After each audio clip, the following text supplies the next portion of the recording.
Intelectualismo. Perguntas 204 a 210. A alma humana poder-se-á elevar para Deus tão somente com o progresso moral, sem os valores intelectivos? O sentimento e a sabedoria são as duas asas com que a alma se elevará para a perfeição infinita.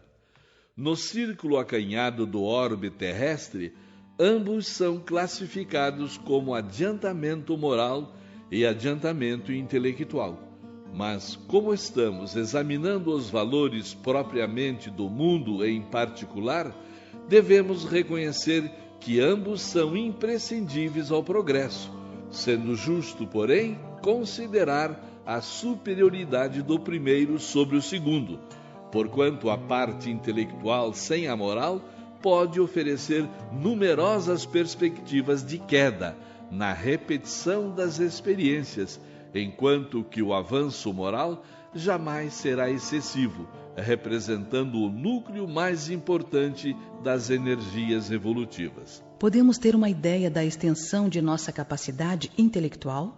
A capacidade intelectual do homem terrestre é excessivamente reduzida em face dos elevados poderes da personalidade espiritual independente dos laços da matéria.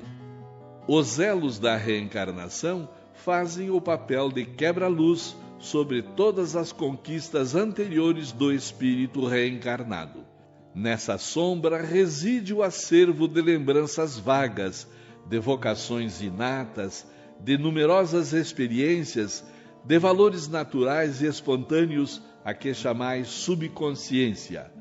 O homem comum é uma representação parcial do homem transcendente, que será reintegrado nas suas aquisições do passado, depois de haver cumprido a prova ou a missão exigidas pelas suas condições morais no mecanismo da justiça divina.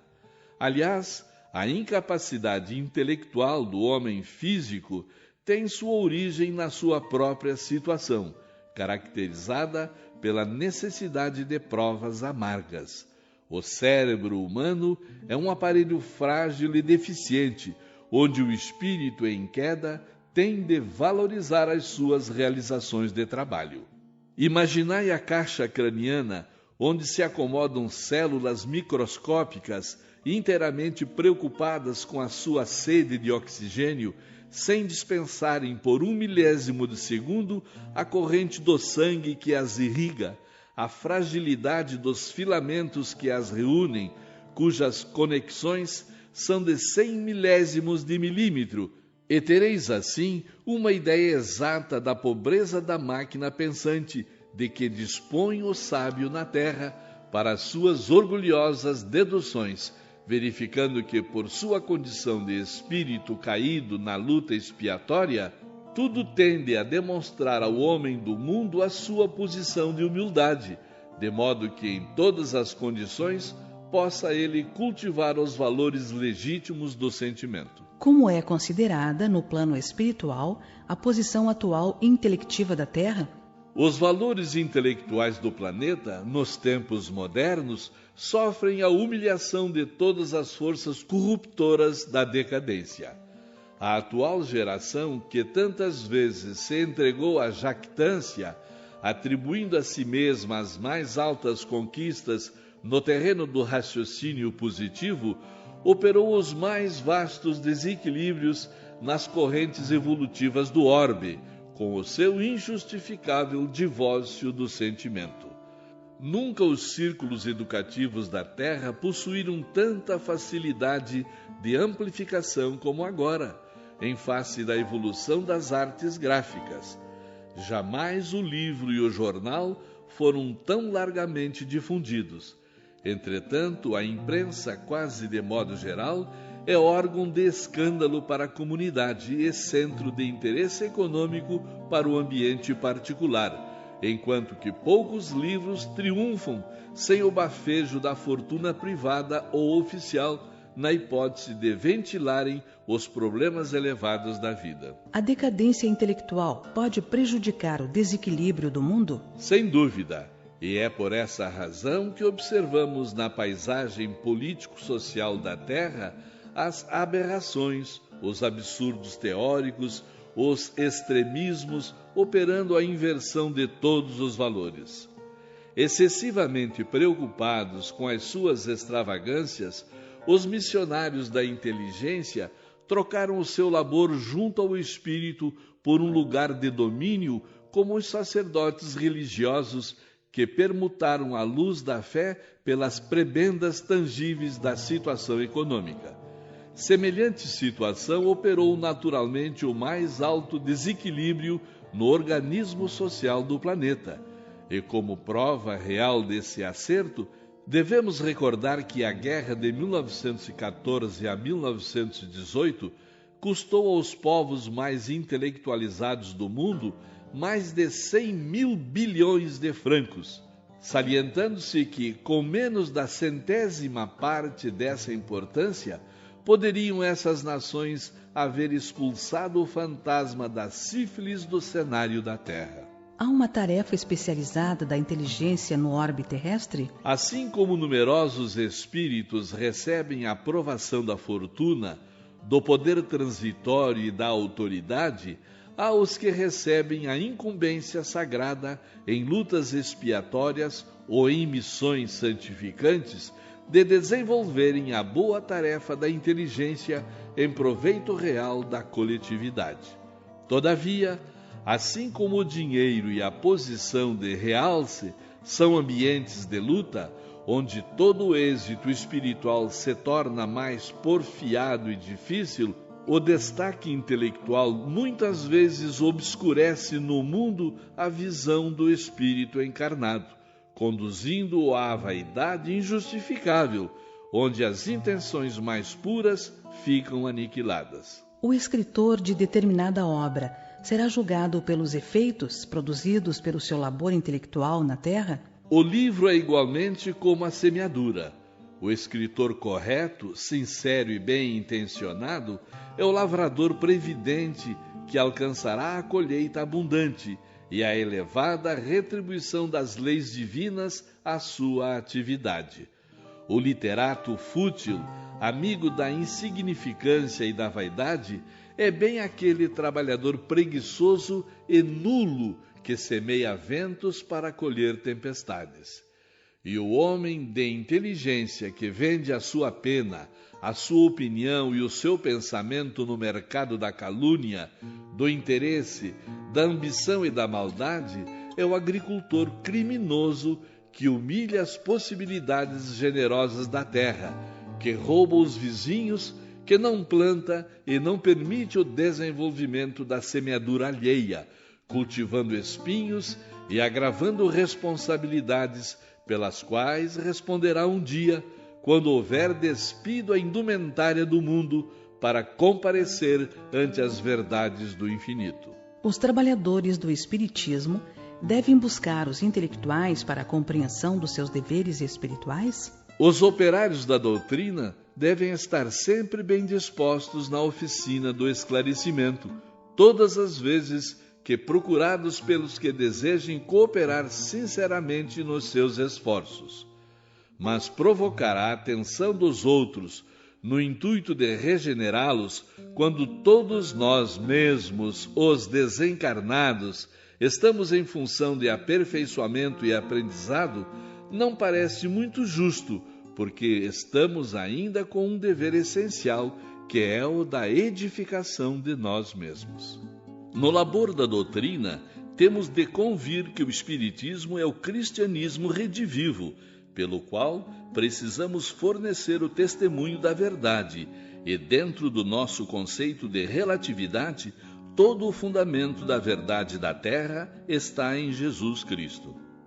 A verdade triunfa por si, sem o concurso das frágeis possibilidades humanas. Alma alguma deverá procurá-la, supondo-se elemento indispensável à sua vitória.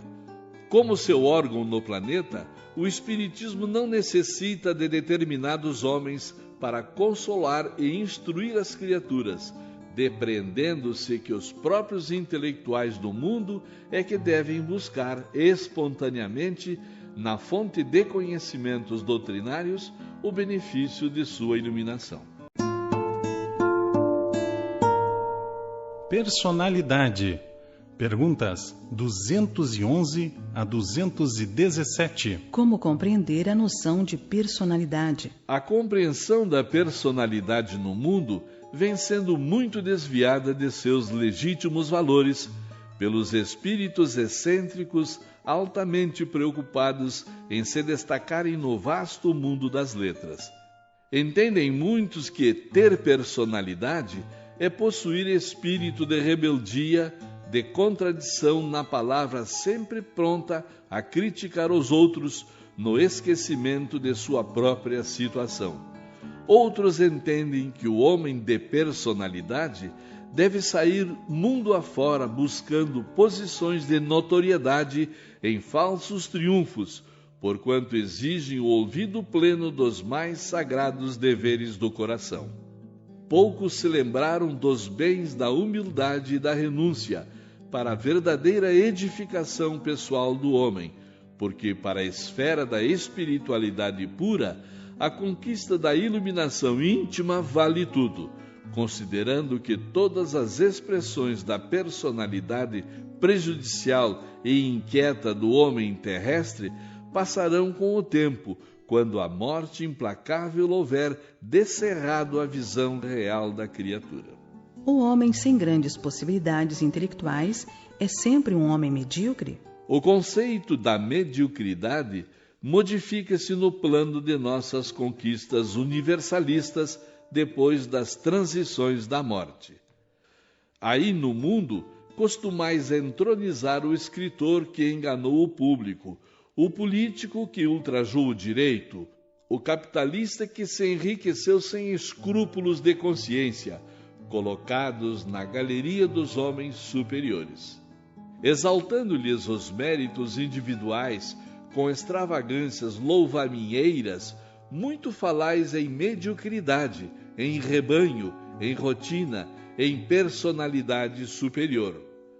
Para nós, a virtude da resignação dos pais de família, criteriosos e abnegados, no extenso rebanho de atividades rotineira da existência terrestre, não se compara em grandeza com os dotes de espírito do intelectual que gesticula desesperado de uma tribuna, sem qualquer edificação séria, ou que se emaranha em confusões palavrosas na esfera literária, sem a preocupação sincera de aprender com os exemplos da vida. O trabalhador que passa a vida inteira trabalhando ao sol, no amanho da terra, fabricando o pão saboroso da vida, tem mais valor para Deus que os artistas de inteligência viciada, que outra coisa não fazem senão perturbar a marcha divina das suas leis. Vede, portanto, que a expressão de intelectualidade vale muito, mas não pode prescindir dos valores do sentimento em sua essência sublime, compreendendo-se, afinal, que o homem medíocre não é o trabalhador das lides terrestres, amoroso de suas realizações do lar e do sagrado cumprimento de seus deveres, sobre cuja abnegação erigiu-se a organização maravilhosa do patrimônio mundano. Devemos acalentar a preocupação de adquirir os elementos do chamado magnetismo pessoal? Essa preocupação é muito nobre, mas ninguém supõe a realizá-la tão só com a experiência da leitura de livros pertinentes ao assunto. Não são poucos os que buscam essa literatura desejosos de fórmulas mágicas no caminho do menor esforço. Todavia, o que é indispensável salientar é que nenhum estudioso pode conquistar simpatia sem que haja transformado o coração em manancial de bondade espontânea e sincera. Na vida não basta saber, é imprescindível compreender. Os livros ensinam, mas só o esforço próprio aperfeiçoa a alma para a grande e abençoada compreensão. Esquecei a conquista fácil, a operação mecânica, injustificáveis nas edificações espirituais. Evolvei a atenção e o pensamento para o vosso próprio mundo interior. Muita coisa aí se tem a fazer, E nesse bom trabalho, a alma se ilumina naturalmente, aclarando o caminho de seus irmãos. Como interpretar os impulsos daqueles que acreditam na influência dos chamados talismãs da felicidade pessoal? Criaturas há que, para manter sua energia espiritual sempre ativa, precisam concentrar a atenção em algum objeto tangível, visando os estados sugestivos indispensáveis às suas realizações, como esses crentes que não prescindem de imagens e símbolos materiais para admitir a eficácia de suas preces. Ficai certos, porém, de que o talismã para a felicidade pessoal, definitiva, se constitui de um bom coração sempre afeito à harmonia, à humildade e ao amor, no integral cumprimento dos desígnios de Deus. Os chamados homens de sorte são guiados pelos espíritos amigos? Aquilo que convencionastes apelidar sorte representa uma situação natural no mapa de serviços do espírito reencarnado, sem que haja necessidade de admitirdes a intervenção do plano invisível na execução das experiências pessoais. A sorte é também uma prova de responsabilidade no mecanismo da vida, exigindo muita compreensão da criatura que a recebe, no que se refere à misericórdia divina, a fim de não desbaratar o patrimônio de possibilidades sagradas que lhe foi conferido.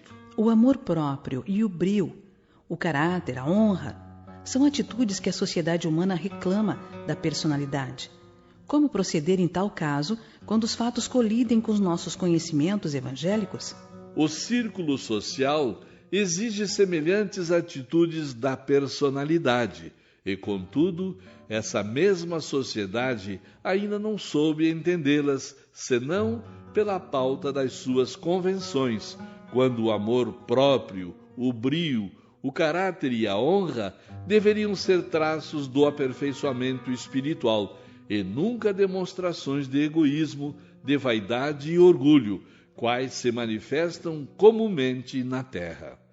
Quando o homem se cristianizar, compreendendo essas posições morais no seu verdadeiro prisma, não mais se verificará qualquer colisão entre os acontecimentos da existência comum e os seus conhecimentos do Evangelho, porquanto o seu esforço será sempre o da cooperação sincera a favor do reerguimento e da elevação espiritual dos semelhantes. Qual o modo mais fácil de levar a efeito a vigilância pessoal para evitar a queda em tentações? A maneira mais simples é a de cada um estabelecer um tribunal de autocrítica em consciência própria, procedendo para com outrem na mesma conduta de retidão que deseja da ação alheia para consigo próprio.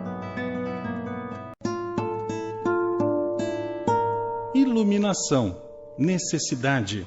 Perguntas 218 a 224. A propaganda doutrinária para a multiplicação dos prosélitos é a necessidade imediata do Espiritismo? De modo algum. A direção do Espiritismo, na sua feição de Evangelho redivivo, pertence ao Cristo e seus prepostos, antes de qualquer esforço humano precário e perecível. A necessidade imediata dos arraiais espiritistas é a do conhecimento e aplicação legítima do Evangelho, da parte de todos quantos militam nas suas fileiras, desejosos de luz e de evolução. O trabalho de cada um na iluminação de si mesmo deve ser permanente e metodizado. Os fenômenos acordam o espírito adormecido na carne, mas não fornecem as luzes interiores, somente conseguidas à custa de grande esforço e trabalho individual. A palavra dos guias e mentores do além ensina, mas não pode constituir elementos definitivos de redenção, cuja obra exige de cada um sacrifícios e renúncias santificantes, no laborioso aprendizado da vida. Nos trabalhos espiritistas, onde poderemos encontrar a fonte principal de ensino que nos oriente para a iluminação? Poderíamos obtê-la com as mensagens de nossos entes queridos ou apenas com o fato de guardarmos o valor da crença no coração? Numerosos filósofos hão compendiado as teses e conclusões do Espiritismo no seu aspecto filosófico, científico e religioso. Todavia, para a iluminação do íntimo, só tendes no mundo o Evangelho do Senhor, que nenhum roteiro doutrinário poderá ultrapassar. Aliás, o Espiritismo, em seus valores cristãos, não possui finalidade maior que a de restaurar a verdade evangélica para os corações desesperados e descrentes do mundo. Teorias e fenômenos inexplicáveis sempre houve no mundo. Os escritores e os cientistas doutrinários poderão movimentar seus conhecimentos na construção de novos enunciados para as filosofias terrestres, mas a obra definitiva do Espiritismo é a da edificação da consciência profunda no Evangelho de Jesus Cristo. O plano invisível poderá trazer-vos as mensagens mais comovedoras e convincentes dos vossos bem-amados. Podereis guardar os mais elevados princípios de crença no vosso mundo impressivo.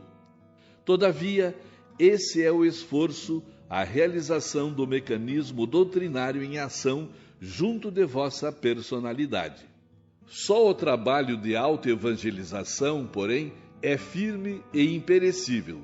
Só o esforço individual no Evangelho de Jesus pode iluminar, engrandecer e redimir o espírito, porquanto, depois de vossa edificação com o exemplo do Mestre, alcançareis aquela verdade que vos fará livres. Há alguma diferença entre a crença e a iluminação? Todos os homens da Terra, ainda os próprios materialistas, creem em alguma coisa. Todavia, são muito poucos os que se iluminam. O que crê apenas admite, mas o que se ilumina vibra e sente. O primeiro depende dos elementos externos, nos quais coloca o objeto da sua crença. O segundo é livre das influências exteriores, porque há bastante luz no seu próprio íntimo, de modo a vencer corajosamente nas provações a que foi conduzido no mundo. É por essa razão que os espiritistas sinceros devem compreender que não basta acreditar no fenômeno ou na veracidade da comunicação com o além, para que os seus sagrados deveres estejam totalmente cumpridos, pois a obrigação primordial é o esforço, o amor ao trabalho, a serenidade nas provas da vida, o sacrifício de si mesmo, de modo a entender plenamente a exemplificação de Jesus Cristo, buscando a sua luz divina para a execução de todos os trabalhos que lhes competem no mundo. A análise pela razão pode cooperar de modo definitivo no trabalho de nossa iluminação espiritual? É certo que o homem não pode dispensar a razão para vencer na tarefa confiada ao seu esforço, no círculo da vida. Contudo, faz-se mister considerar que essa razão vem sendo trabalhada de muitos séculos no planeta pelos vícios de toda sorte.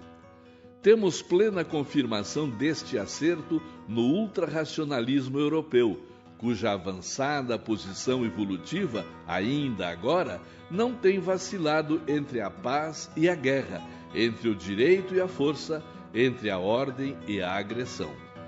Mas que em toda parte do orbe, a razão humana ali se elevou às mais altas culminâncias de realização, e todavia, desequilibrada pela ausência do sentimento, ressuscita a selvageria e o crime, embora o Fausto da civilização.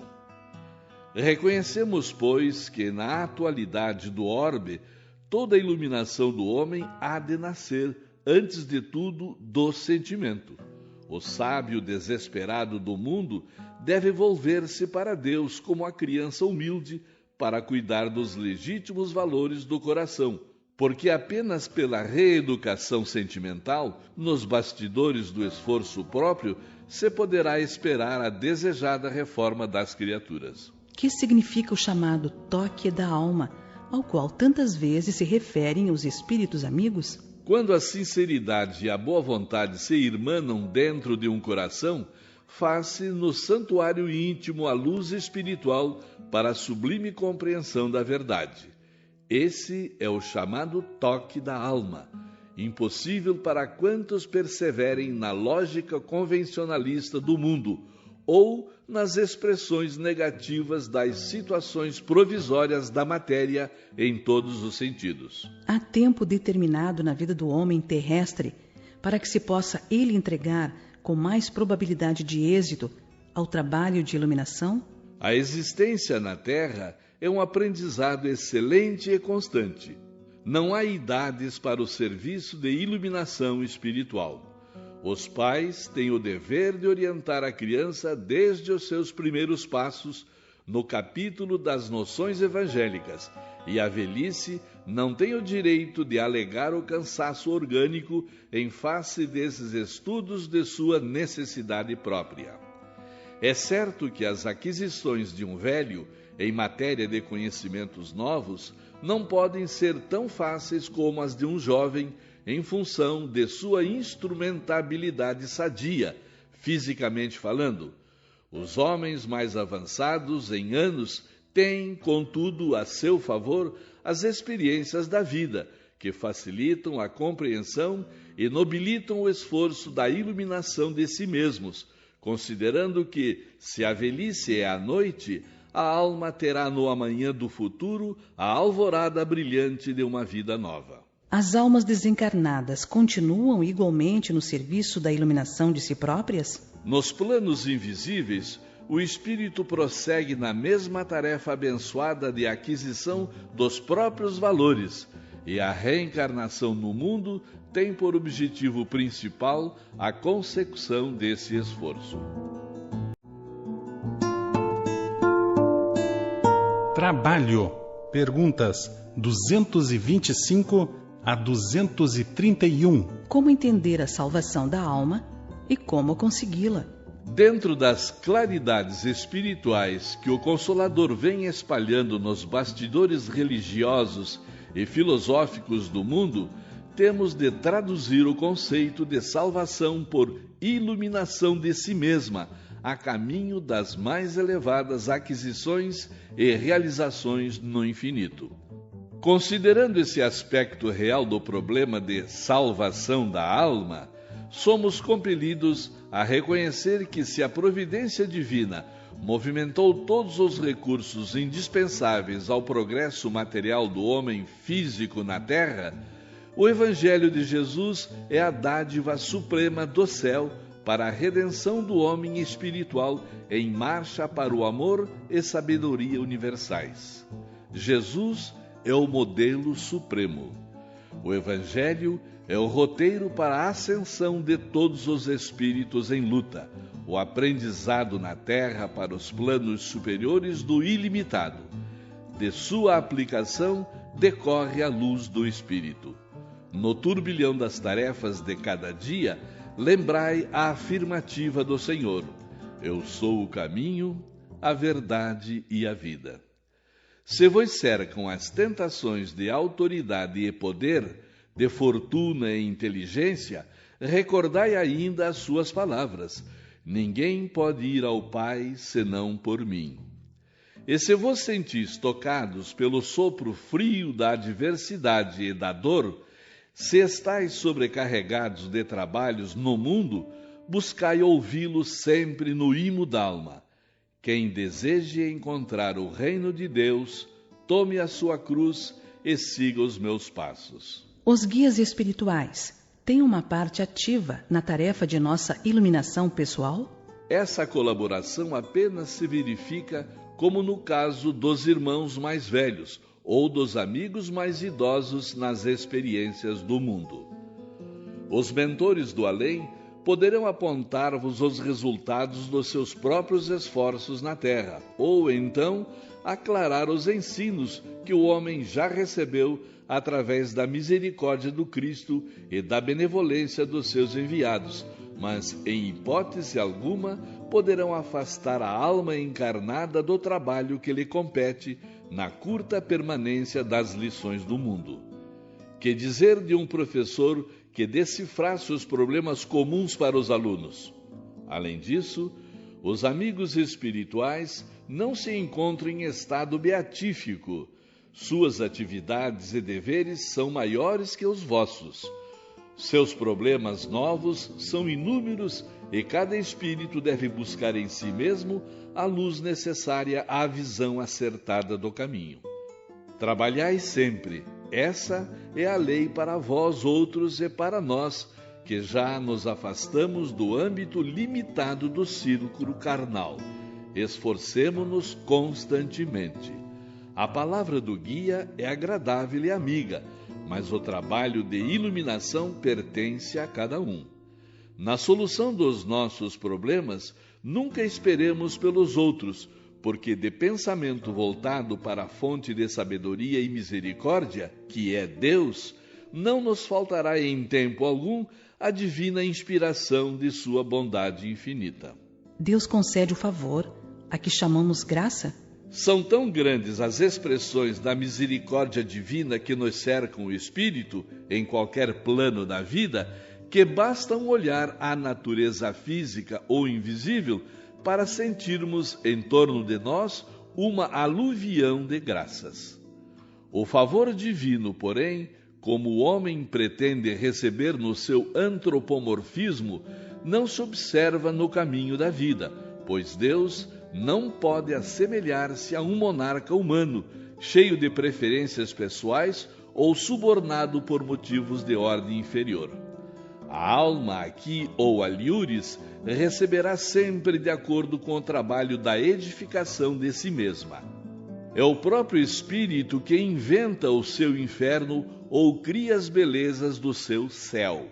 E tal seja o seu procedimento, acelerando o processo de evolução pelo esforço próprio, poderá Deus dispensar na lei em seu favor, pois a lei é uma só, e Deus o seu juiz supremo e eterno. A autoiluminação pode ser conseguida apenas com a tarefa de uma existência na Terra? Uma encarnação é como um dia de trabalho. E para que as experiências se façam acompanhar de resultados positivos e proveitosos na vida, faz-se indispensável que os dias de observação e de esforço se sucedam uns aos outros. No complexo das vidas diversas, o estudo prepara. Todavia, somente a aplicação sincera dos ensinamentos do Cristo pode proporcionar a paz e a sabedoria, inerentes ao estado de plena iluminação dos redimidos. Como entender o trabalho de purificação nos ambientes do mundo? A purificação na terra ainda é qual o lírio alvo, nascendo do lodo, das amarguras e das paixões. Todos os espíritos encarnados, porém, devem considerar que se encontram no planeta como um poderoso cadinho de acrisolamento e regeneração, sendo indispensável cultivar a flor da iluminação íntima na angústia da vida humana, no círculo da família ou da comunidade social, através da maior severidade para consigo mesmo e da maior tolerância com os outros, fazendo cada qual da sua existência um apostolado de educação, onde o maior beneficiado seja o seu próprio espírito. Como iniciar o trabalho de iluminação da nossa própria alma? Esse esforço individual deve começar com o autodomínio, com a disciplina dos sentimentos egoísticos e inferiores, com o trabalho silencioso da criatura por exterminar as próprias paixões. Nesse particular, não podemos prescindir do conhecimento adquirido por outras almas que nos precederam nas lutas da terra, com as suas experiências santificantes, água pura de consolação e de esperança que poderemos beber nas páginas de suas memórias ou nos testemunhos de sacrifício que deixaram no mundo. Todavia, o conhecimento é a porta amiga que nos conduzirá aos raciocínios mais puros, porquanto na reforma definitiva de nosso íntimo é indispensável o golpe da ação própria, no sentido de modelarmos o nosso santuário interior na sagrada iluminação da vida. Considerando que numerosos agrupamentos espíritas se formam apenas para a doutrinação das entidades perturbadas do plano invisível, quais os mais necessitados de luz? Os encarnados ou os desencarnados? Tal necessidade é comum a uns e outros. É justo que se preste auxílio fraterno aos seres perturbados e sofredores das esferas mais próximas da Terra. Entretanto, é preciso convir que os espíritos encarnados carecem de maior porcentagem de iluminação evangélica que os invisíveis, mesmo porque, sem ela, que auxílio poderão prestar ao irmão ignorante e infeliz? A lição do Senhor não nos fala do absurdo de um cego a conduzir outros cegos? Por essa razão é que toda reunião de estudos sinceros dentro da doutrina é um elemento precioso para estabelecer o roteiro espiritual a quantos desejem o bom caminho. A missão da luz é revelar com verdade serena. O coração iluminado não necessita de muitos recursos da palavra, porque na oficina da fraternidade bastará o seu sentimento esclarecido no Evangelho. A grande maravilha do amor é o seu profundo e divino contágio. Por esse motivo, o Espírito encarnado, para regenerar os seus irmãos da sombra, necessita iluminar-se primeiro.